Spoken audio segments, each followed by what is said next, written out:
Assalamualaikum warahmatullahi wabarakatuh. Halo semuanya, selamat datang di podcast Himka, bincang seru bareng alumni dan mahasiswa kimia Universitas Andalas. Kenalin, nama aku Vina dan rekan aku Raihan. Kita berdua akan memandu jalannya podcast pada kali ini. Nah Rehan, siapa sih narasumber kita pada kali ini? Nah, kali ini kita kedatangan narasumber yang menarik nih Univina. Narasumber kita yaitu mahasiswa kimia angkatan 2018 yang bergelut di bidang kewirausahaan. Wah, keren banget ya. Jadi setelah kita lulus nanti, kita nggak cuma bisa melamar pekerjaan aja nih, kita bisa juga membuka lapangan pekerjaan. Nah, betul banget Uni. Kalau gitu kita langsung saja sapa nih. Ya Uni. Halo Uni. Halo Rehan. Halo. Sebelum kita mulai, boleh nih Uni perkenalan diri dulu. Ya, perkenalkan, nama saya Aulia Liberty, biasa dipanggil akrabnya kalau di kimia itu Alia, angkatan 2018. Kebetulan juga punya usaha di bidang industri. Wow. Oke. Uni, kalau boleh tahu nih, gimana sih awal mula Uni bisa tertarik dengan berwirausaha ini Uni? Ceritanya panjang deh. Panjang banget ya Uni. Tertarik dari wirausaha itu kayak kita flashback ke masa lalu ya. Kalau soal wirausaha itu sebenarnya entah cita-cita, entah hobi, aku juga nggak tahu ya. Kalau 10 tahun yang lalu, tahun 2013-an itu waktu aku masih SMAPA ya, udah bergelut juga di wirausaha, cuman bukan industri. Misalnya kayak dagang ini, dagang itu, jualin bucket, jualin sih semuanya kayak gitu. Terus setelah itu kan banyak pengalaman jualan ya. Tahun 2017 kan masih bingung tuh, cita-cita mau kemana nih, mau jadi apa nih gitu kan, tau lah goyang-goyangnya ini, masih bingung gitu kan. Tapi sempat dulu tuh cita-citanya pengen bikin rumah sakit. Iya, cita langsung gede nih gitu kan, rumah sakit. Nama rumah sakitnya Liberty Hospital gitu kan. Terus pikir-pikir kan, cuman kan aku kan ini ya, kebetulan sekolahnya di kimia juga ya. Terus tahun 2017 itu karena bingung mau ngapain, akhirnya kita kan sempat magang di persabun-sabunan juga. Magang itu 3 bulan kerjanya di Medan. Habis itu lulus wisuda di satu di Sumpah kan, terus ngelamar kerja nih sana sini, tahu lah ya kalau tamatan gitu tuh ngelamar kerja itu gimana gitu ya. Jadi analis kimia. Mentak kiranya bosan, udah kerja terus sebulan 2 bulan oke, 3 bulan oke, lama-lama kok kayak itu gitu kan. Mutusin pindah bidang. Terus aku kerja lagi di perusahaan kontraktor di Kota Padang yang bidang-bidang eskavator yang ngafalin kayak alat-alat berat gitu. Berapa bulan, 6 bulan aku juga bosan kok kayak itu mulu ya. Kalau yang kemarin kan kerjanya kimia, kalau yang ini kerjanya administrasi. Jadi aku dapat 2, satu akuntansi, satu di kimianya. Habis itu aku resign, aku bingung nih mau ngapain. Tapi kalau misalnya itu tetap jalan kayak ada orang mau ngorderin alat kimia gitu, aku ambil gitu. Misalnya anak ini, kalau anak SMAPA itu ya sekali 6 bulan itu 50% dari siswanya itu mecahin alat. Ya mecahin alat, jadi nggak tahu tuh dapat duitnya gimana. Ya memang mecahin, kalau mecahin ganti, bukan ganti perangkatan, ganti per orang. Jadi gitu, jadi emang kayak gitu kalau kita dulu. Jadi tetap aku ngambilin. Terus akhirnya aku milih waktu tamat itu aku juga sempat penelitian aku persabun-sabunan juga dan dapat ini peresmian juga. Itu waktu itu sampo. Bukan sabun tapi sampo, tapi kan itu masih surfaktan ya. Terus akhirnya aku milih resign, aku fokus pengen kuliah aja deh gitu. Cuman syaratnya gini nih, kuliah biaya sendiri, UKT dapat level paling tinggi, padahal SBMPTN tapi UKT yang tinggi banget gitu. Alasannya kenapa? Orang tua PNS gitu kan. Jadi kan itu akhirnya aku mikir nih, aku cuman tertarik beberapa bidang. Yang pertama, satu bidang pendidikan yang gimana kita kayak memberikan sesuatu kepada orang lain. Yang kedua, aku juga tertarik kayak ini nih, jadi apa, kalau sekarang influencer ya, tapi nggak mau yang pamer depan muka. Misalnya kalau influencer kan banyak yang joget-joget, aku pengen jadi influencer tapi nggak mau yang pamer muka, pamer body, pamer yang aneh. Aku pengen jadi influencer tapi yang bermanfaat gitu loh. Terus juga ngelanjutin apa namanya yang penelitian aku kemarin. Soalnya setiap tahunnya itu sekolah aku dulu melahirkan 100 produk per tahun dan semuanya jadi pekerja. Nah, kalau kita dulu ada namanya AT Expo. Jadi setiap tahun itu sekolah aku ngasilin ratusan produk, tapi produk itu nggak dicuatkan, padahal produknya bagus-bagus gitu kan.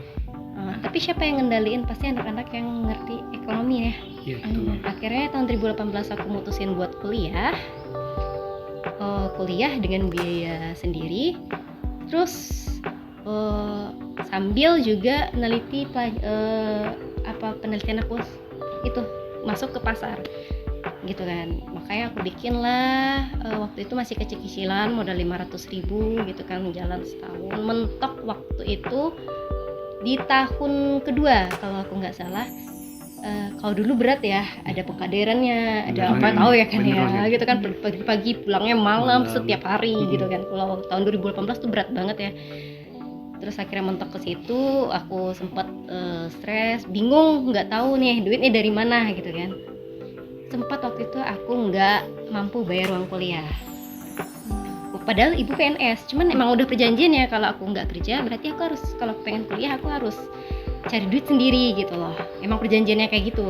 Jadi aku mentok, aku coba itu dibantu sama dosen PA aku biayanya. Terus nggak mungkin dibantu terus dong.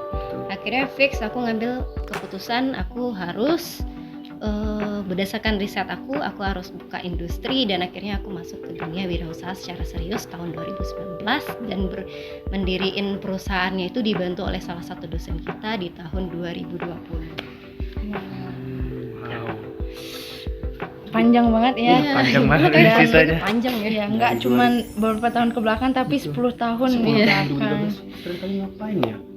Kita masih SD. Masih SD dulu ya. Selain dari keterbatasan untuk biaya kuliah tadi kan Uni, wirausaha ini kan susah banget ya Uni. Nggak semudah kita kalau misal kita bekerja kan kita nerima gaji aja kan ibaratnya. Wirausaha ini kan kita harus mempertahankan gimana caranya dia bisa maju kan Uni. Kenapa akhirnya Uni memilih wirausaha itu Uni? Maksudnya kenapa Uni memotivasi diri Uni untuk oke, ini wirausaha gitu dan menghadapi segala tantangan ke depannya Uni? Kalau bahasa kasarnya karena aku matre ya. Iya, maksudnya tuh gini ya, kan aku udah pernah kerja nerima duit ya segitu-segitu aja per bulannya. Misalnya kalau dapat gaji 3 juta ya bulan depan 3 juta gitu kan. Terus aku tahu dia jalan-jalan, terus pengennya makan ini makan itu. Butuh duit yang banyak ya kan. Terus kalau dibilang kenapa aku milih wirausaha, karena selain menantang, yang kedua 50 kalau dapet itunya duitnya gede, tapi kalau ruginya gede gitu loh ya. Karena itu aja, karena satu kebutuhan, yang kedua pemenuhan keinginan dan gaya hidup jangan yang mentereng kali lah, yang sesuai itu lah. Terus kalau misalnya kenapa harus industri kan, kenapa nggak bidang yang lain? Kan aku juga ada bidang yang lain gitu kan.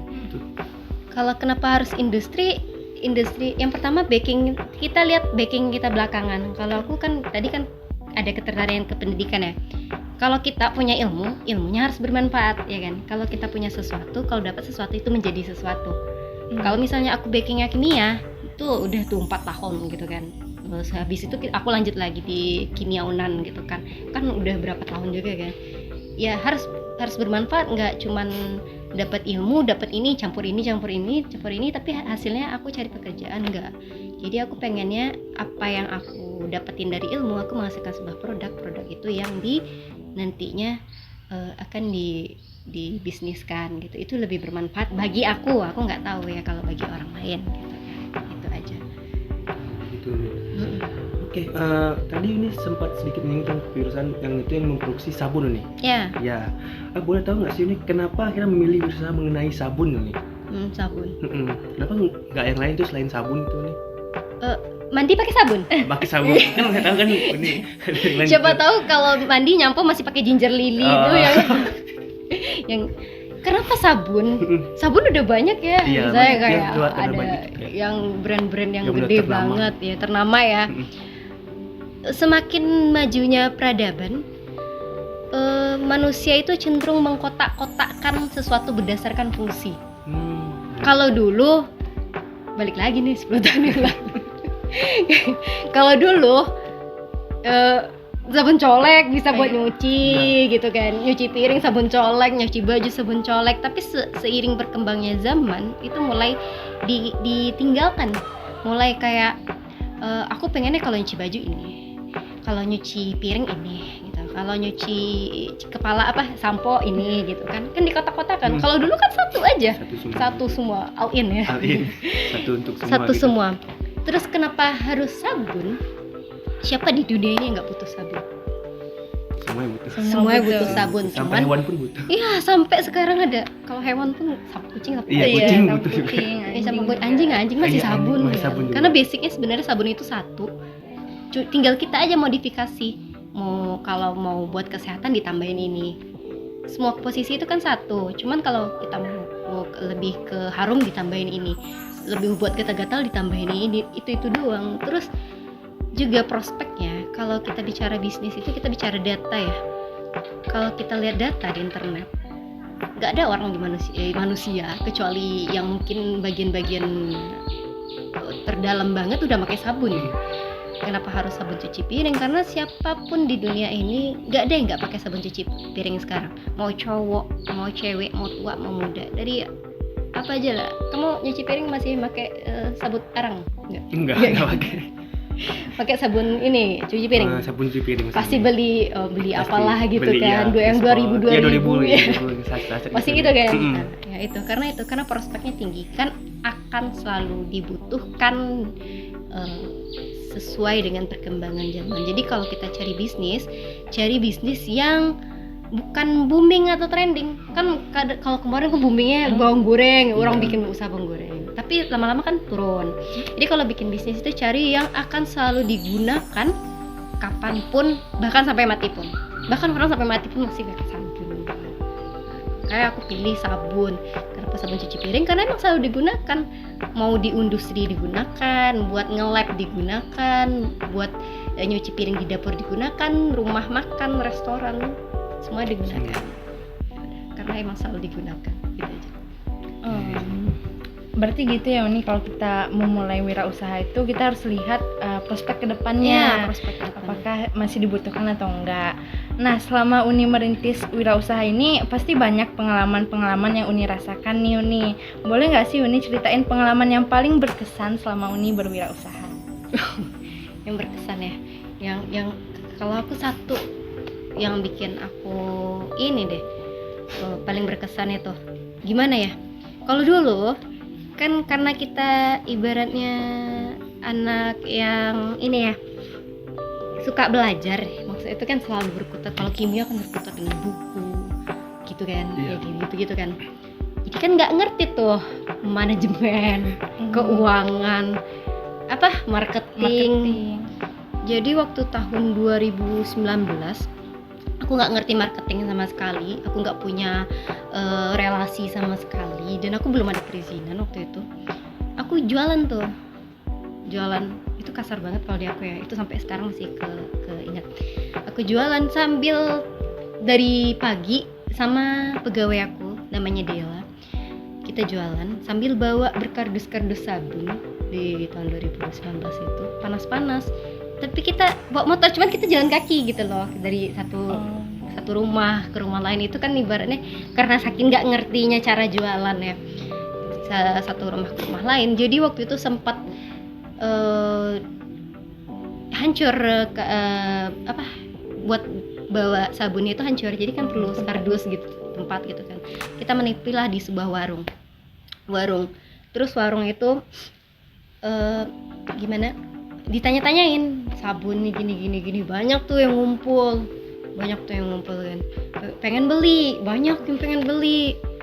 Terus datang, ini cowok loh, itu masalah, ini bukan cewek ya. Terus datang cowok, orang bengkel, tangannya penuh gomok gitu, tahu kan gomok. Terus dia ngambil sabun, ngambil aja, nggak ngomong apa-apa, ngambil. Orang kan udah pengen bayar ya kan.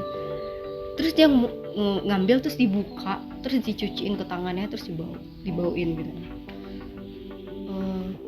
Terus saya bilang, sabun aku, kalau bahasa Minang, sabun aku aja. Pakai tet yang bahasa Minang yang kasarnya tet, yang kan sabun net gitu. Busuk, anak dulu aku udah campak lah aku, jadi gitu dilempar, gitu. Kalau aku secara pribadi nggak biasa menghadapi situasi yang kayak gitu, akhirnya kan nahan emosi, nahan sedih gitu kan, sedih kan. Terus semua orang yang beli tadi nggak jadi beli gara-gara tuh orang, gara-gara satu cowok. Logikanya kalau aku logikanya tangan yang bergumuk itu yang bau, bukan sabunnya. Jadi kalau gomok, kalau udah terlalu itu mau kayak manapun sabunnya tetap bau gitu kan. Jadi dia nyalain tuh sabun terus dilempar, terus dia nggak bayar. Nggak bayar. Terus kita kan terus bilang kan, ya udah Bu, nggak apa-apa kalau nggak beli, kita minta kardus ya Bu gitu kan. Terus kita itu pergi jalan kaki gitu, air mata udah kayak gimana ya, nggak nangis, cuman kayak berkaca-kaca udah pergi gitu kan. Terus disabar-sabarin tuh sama pegawai aku, sabar ya kak, iya nggak apa-apa tapi jatuh. Itu yang paling berkesan sampai sekarang. Ternyata marketing kayak gitu tuh salah, dan dunia pasar itu ternyata kejam banget gitu ya. Kalau digituin cewek gitu, sama-sama cewek lah, kalau digituin cowok kok rasanya kena banget ya gitu. Itu apa yang berkesan, itu yang bidang marketing. Kalau bidang yang apalagi nih, bidang kalau perjuangan bikin perusahaan ya, ada juga paling berkesan waktu itu. Apa tuh nih, kalau mau tahu? Kalau bikin perusahaannya tuh waktu itu kan aku pengen ngurus perizinan. Nah, setelah aku kaji perizinan ini nggak bisa kalau nggak ada perusahaan. Jadi kan dipaksa, nggak punya duit. Soalnya aku modal 500.000 kan dari awal, nggak punya duit. Terus aku bingung harus gimana. Terus tiba-tiba waktu itu kan lagi pelajaran KWU sama Bu Frida. Terus dia bilang, suami saya notaris gitu. Bilang, suami saya notaris, kalau kalian punya usaha nanti suami saya bantu begini begitu ya, pakai gitulah. Nah, aku gedeknya gini, kalau orang lain nggak malu ya, maksud itu kalau orang lain mungkin rada-rada malu, rada-rada segan. Aku gedeknya gini, pergi waktu kadang, Bu, saya mau bikin perusahaan Bu, nggak ada duit kan gitu. Tenang, perusahaan apa ya Bu, gini, sabunnya gini Bu, ini perusahaan sabun, ini mau bikin CV aja, nggak bisa UD aja yang lebih murah, soalnya CV mahal ya, apalagi PT kan mahal. Nggak bisa Bu, harus berbadan hukum CV, kalau nggak PT, kalau PT nggak mampu lah Bu, harus bikin pabrik ini duluan, kalau CV kan bisa diangsur gitu. Akhirnya ibu tuh kayak awalnya percaya aja, tapi aku terus ituin, akhirnya dibantu waktu itu. Dari bikin itu tuh kan harusnya 5 juta, terus dikorting sama ibu tuh jadi 2 juta. Habis itu ditanyain lagi gimana bisnisnya, masih mandat Bu, dikorting lagi jadi 1 juta. Terakhir kali aku 500.000 dan itu pun nggak diminta, itu buat bikin perusahaannya, dibantu sama dosen. Habis itu baru perusahaannya berkembang, baru dapat beasiswa segala macamnya, baru bisa bikin pabrik.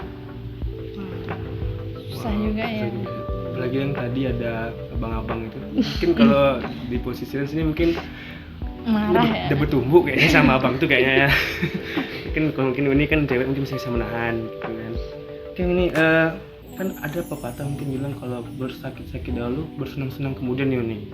Nah, pasti kan sejauh ini yang tadi sebelum itu baik tantangan tuh nih, kan? Mungkin gimana sih Uni cara menghadapi tantangan tersebut dan cara mengatasinya itu nih selama berwirausaha ini termasuk dalam Sabun itu nih? Mengatasi tantangan ya. Yang pertama prinsip kita dulu nih. Ada satu yang selalu aku amalin ya. Surat ini walaupun aku nggak alim banget ya. Jadi aku udah ngamalinnya cukup lama. Aku selalu ngamalin surat Al-Insyirah itulah yang 78. Sesudah kesulitan ada kemudahan. Iya emang jadi aku yakin banget sama surat itu, ayat itu, yakin banget. Ya walaupun aku A1 sampai sekiannya aku nggak hafal artinya. Cuman yang bagiannya itu aku selalu terkonsep. Jadi sesudah kesulitan itu ada kemudahan. Itu yang pertama. Konsepnya dari sono tuh. Kalau itu kan basic ya, basicnya dari sono. Terus cara mengatasi kesulitan berikutnya baru balik lagi nih ke duniawi. Itu kan hubungan kita sama Tuhan ya, keyakinan ya. Yang kedua ke duniawinya. Mengatasi kesulitan kita dalam bisnis kita butuh satu pengalaman. Oke lah, pengalaman udah dapet sikit-sikit. Yang kedua idenya kan, oke lah idenya udah ada. Terus relasi, kalau bahasa kasarnya tuh orang dalam. Jadi relasi itu penting buat mengatasi masalah. Bukan berarti orang itu akan membantu kita secara finansial ataupun secara apalah. Misalnya kalau orang kan pengennya usaha dapat duit, lu bantu gue dari segi duit, enggak.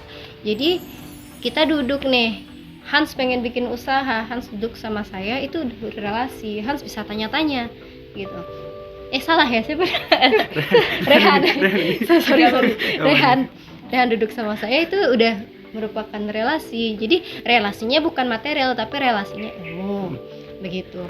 Jadi kita cara mempertahankannya, kalau aku sampai sekarang ini perbanyak relasi. Mau relasi itu bermanfaat ataupun tidak bermanfaat. Ada juga tuh yang gimana ya, dia bagus usahanya tapi dia kalau sama kita itu nggak mau berbagi ilmu. Nah, ada juga, ada dia bagus usahanya tapi kalau sama kita misalnya dia kayak menjatuhkan mental down. Jadi bikin mental kita down gitu loh. Jadi kayak apa istilah sekarang tuh ya, toxic ya. Ada juga, tapi ambil baik buruknya, jangan tengok buruknya, ambil baiknya gitu loh. Dia bisa kayak gitu karena gini. Terserah kalau sisi buruknya mungkin lebih gede, tetap harus tadi ambil sisi baiknya. Kayak gitu cara mempertahankan kita. Kalau dari segi sosialnya, relasi itu penting banget buat kita.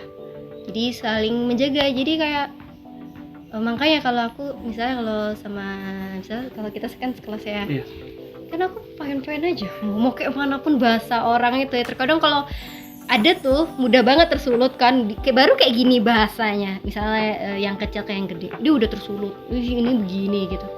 Aku kadang meskipun bahasa orang tuh kayak gitu, aku kan agak tersulut emosi tapi nggak diucapkan, udah gitu aja. Gimana kak kita bawa ya lurus aja. Kalau kita ucapkan itu akan jadi suatu masalah gitu. Jadi bukan nanti, sehingga kalau misal suatu saat kita butuh relasi dengan dia, kita sudah pernah bermasalah nah itu kan jadi nggak enak ya, jadi susah masuknya kan. Apalagi kalau orangnya dendaman tuh, ribet lagi kan. Makanya jadi sangat-sangat relasi itu penting. Nggak cuma relasi material, tapi relasi dalam hubungan kita. Nggak harus juga sesama pebisnis, tapi juga mungkin kalau kita bisnis mungkin lebih memilih kayak teman yang ada bisnisnya juga. Cuman nggak harus itu doang, karena yang bukan bisnis juga jadi customer kan. Nah, itu aja. Jadi ini kan banyak nih teman-teman kami yang juga udah mulai wirausaha kecil-kecilan. Meskipun kebanyakan nih yang diwirausahakan itu adalah produk makanan. Ada nggak sih Uni motivasi buat teman-teman maupun adik-adik ini agar wirausaha mereka tuh bisa besar nantinya Uni? Bisa banget. Aku tuh pengen banget ya, ada yang pengen bagi ilmu sebenarnya, tapi belum ada tanggungnya. Produk yang selalu booming itu makanan, skincare. Skincare ya. beda ya, jangan industri dulu. Makanan, skincare, terus jasa itu tinggi banget ya. Putarannya cepet, lebih cepet daripada sabun, daripada yang bidang aku cepet. Kalau yang punya produk makanan supaya dia gede, jelaskan brandingnya, siapa dia.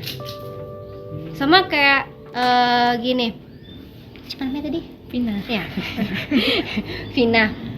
Vina mau jual diri, maksudnya bukan jual diri ini ya. Enggak, Vina mau kerja. Vina harus jual diri. Jual diri itu bukan yang negatif ya. Vina mau kerja, Vina mau jual diri. Sama dengan Vina mau jual diri. Vina mau kerja di bidang apa? Harus jelas dulu nih, kimia, misalnya quality control, QC atau quality insurance. Kimia harus menunjukkan kimia itu seorang yang kimiawi. Misalnya dari kalau sekarang itu ya Instagram itu sangat dinilai lah. Misalnya kayak media sosial itu sangat dinilai. Misalnya kayak ada yang punya LinkedIn. Ada Kosong. Silakan kosong. isi LinkedIn saudara sana. apa ya baca LinkedIn. LinkedIn. Ya. Jadi sama kayak gitu, kita harus jual diri. Misalnya kayak harus membranding kita sebagai seorang kimiawi kayak gitu, sehingga si perusahaan tertarik untuk menerima kita karena kita seorang kimiawi gitu kan, kimiawan apa sih? Nah, begitu juga sama kayak produk makanan. Ini makanannya apa dulu? Misal makanannya yang lagi viral apa ya? Apa? Jagung. Keju aroma. Apa ya? Basreng aja deh, basreng kan viral ya. Misalnya basreng. Basreng makanan apa? Makanan yang bisa dicicip atau harus makan di tempat? Dicicip. Kalau misalnya kalau dicicip berarti bisa dibawa kemana-mana ya. Kan snack, kategori snack. Nah, nggak bisa tuh basreng itu kalau kita mau kecil, paling misalnya kayak basreng dikasih tempatnya yang warna putih itu apa, standing pouch putih dikasih label, itu nilainya 10.000 ya kan. Dikasih merek itu lebih jelas ya kan. Dikasih merek, dikasih label. Tapi lebih bagus lagi kalau misalnya dibikin kayak, pernah lihat yang jagung-jagung itu enggak? Yang jagung rondong. Oh, pernah. Ya, packagingnya lagi. Jadi emang harus di branding. Terus tunjukkan kalau kita seorang penjual. Habis. Nggak, maksud tunjukkan kalau kita seorang penjual, jangan malu.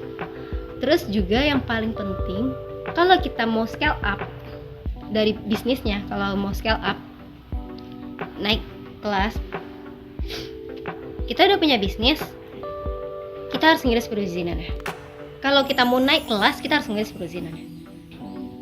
Sekarang pemerintah itu perizinannya itu gampang, easy, gratis lagi.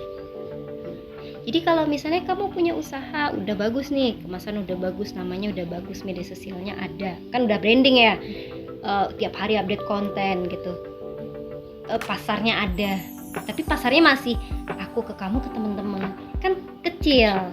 Gimana cara bisa luas lagi? Aku maunya Kota Padang aku kuasai, otomatis perlu perizinan. Jadi urus izinnya, habis itu baru kita bisa go. Itu supaya besar. Terus juga manfaatkan selama di kuliah ini kan nanti ada seminar kewirausahaan, seminar apa yang dari koperasi UMKM, ikutin aja, mau ada ilmunya, mau nggak ada duitnya, apa ikutin aja, karena terkadang pendanaan itu dari situ. Enggak, kalau kalian kalau aku penerima pendanaan itu sekitar 100 jutaan. Cash. Wow. Cash langsung di duit. Itu lewat ini seminar. Maksud aku dulu tuh saking begonya marketing ya. Jadi aku ngikutin seminar, mau seminar tuh berbayar yang 10.000 tuh. Masih ada mujulnya kewirausahaan aku ikutin. Saking aku begonya marketing. Jadi waktu itu sempet Unan ngadain seminar apa dari Bank BSI kewirausahaan, tapi nggak ada embel-embel beasiswa, nggak ada. Bisa aku ikutin. Ternyata di dalam sana terselip dia kasih selembaran ada beasiswa gitu kalau mau ikut. Masukkan proposal bisnis saudara, apa namanya istilahnya kalau proposal bisnis tuh ya, masukin proposal bisnis saudara, nanti kita ikutin alurnya. Kalau lolos dapet tuh duit geplok gitu loh. Langsung cash gitu. Iya cash. Wow. Aku 2 tahun aku nggak bayar uang kuliah, dibiayain. Setiap bulan aku dikasih 500.000. Terus juga aku dapat cash puluhan juta. Dan itu cuman dari seunan ini cuman 20 orang dan cuman 1 orang di MIPA. Kalau di MIPA aku yang kalau pertanian tuh banyak banget tuh. Aku kan ada mata kuliah agribisnis ya. Mungkin kayak mereka masuk dari sana tuh. Banyak banget yang anak pertanian. Itu. Jadi manfaatin yang kayak gitu. Kalau mau jangan malu-malu, jangan tarik ulur. Kalau gue udah mentok pengen jualan, ya udah urus perizinannya. Kalau lu nggak ngurus perizinannya, nggak bakal ini. Perizinan gampang kok, gampang banget. Kalau mau ngajarin nih tanya, simpan kontak aku, tanyain perizinan aku selesai. Boleh banget nih. Boleh banget nih Uni. Boleh banget. Boleh nggak Uni sebutkan IG Uni, IG Iya. perusahaan Uni juga, biar teman-teman nih yang pengen tahu bisa follow. Ya follow dikit ya follow. Nggak apa-apa nih, biar kami Kalau yang Uni. membanyakkan. Ya. Oh, kalau Instagramnya masih ya. Ini ya Instagramnya baru tahun ini karena Instagram sempet hilang. Alitan, Ali_Tan ya. Tannya TANG. Gitu. Kalau Instagram usahanya tengok aja di Alitan. Soalnya kalau dia ada di aku cantumin tuh link-linknya. Terus kalau ada link LinkedIn juga di sana, ada link TikTok juga. Kalau TikTok lumayan lah ya itunya. Apanya? Bukan. Followersnya. Ibaratnya kalau followers Instagram 200, kalau TikTok 2000 gitu ya. Wow. Gitu. Boleh. Oke, ini berarti kalau kita pengen memutuskan untuk menjadi seorang wirausahawan tuh kita harus punya niat yang jelas dulu. Terus kita gimana cara nge-brandinginnya, terus kita ngejalaninnya juga gimana. Baru kita mikirin perizinannya nih gimana ke depannya. Boleh hubungi aku aja kalau butuh perizinan, bantuan perizinan. Dicatat teman-teman tadi IG-nya Uni. Oke, mungkin terima kasih banyak Uni atas ilmunya mengenai wirausaha Uni. Semoga apa yang Uni sampaikan sampai saat ini bermanfaat bagi teman-teman yang mendengarkan. Terima kasih Uni. Terima kasih Uni. Sama-sama.